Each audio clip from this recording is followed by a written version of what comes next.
কয়দিন আগে ঢাকাতে কনসার্ট হয়ে গেল, কনসার্ট। কয়দিন আগে ঢাকায় কনসার্ট হলো, হাজার হাজার নারীরা কনসার্ট দেখার জন্য গেছে। পাকিস্তানের কোন শিল্পী বলে ভালো গান গায়, আমি জীবনেও শুনি নাই একটা গানও।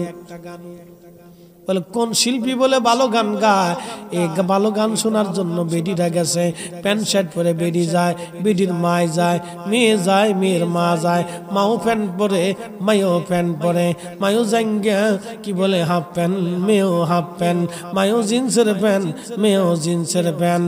দেখবেন লেডা লেডি টুনা টুনি মাগামগি, লেডিস আর জন্ডি সব এক জায়গা হয়ে গেছে। কোনটা বেডা কোনটা বেডি বোঝা বড় মুশকিল।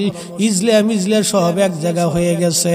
এ জাতি যতদিন এইভাবে চলতে থাকবে তত এই জমিনে ল্যাংটা তৈরি হতে থাকবে, মানব জাতি অসভ্য হতে থাকবে। আল্লাহ মানব জাতিকে অসভ্য বানাইতে দুনিয়াতে পাঠায় নাই। নারী নারীর পোশাক পরবে, পুরুষ পুরুষের পোশাক পরবে। নারী কেন পুরুষের পোশাকে হাত দেয়, কারণটা কি? আমরা পুরুষ মানুষ তো নারীর প্যান্ট নারীর কাপড় পরতে যাই নাই। আমরা কোনোদিন সেলার কামিজ পরি না, আমরা পুরুষরা শাড়ি পরি না, আমরা চুড়ি পরি না, আমরা কানেরটা দেই না, আমরা নাকেরটা দেই না, আমরা মাথায় টিকলি দেই না, গলার মালা দেই না। তাহলে আমার দেশের বেডিরা কেন আমার প্যান্ট নিবার চায়, আমার গেঞ্জি নিবার চায়, আমার শার্ট নিবার চায়? বোঝা গেল ওরা আমার জাঙ্গে দাও কয়দিন ভরে নিয়ে যাবে।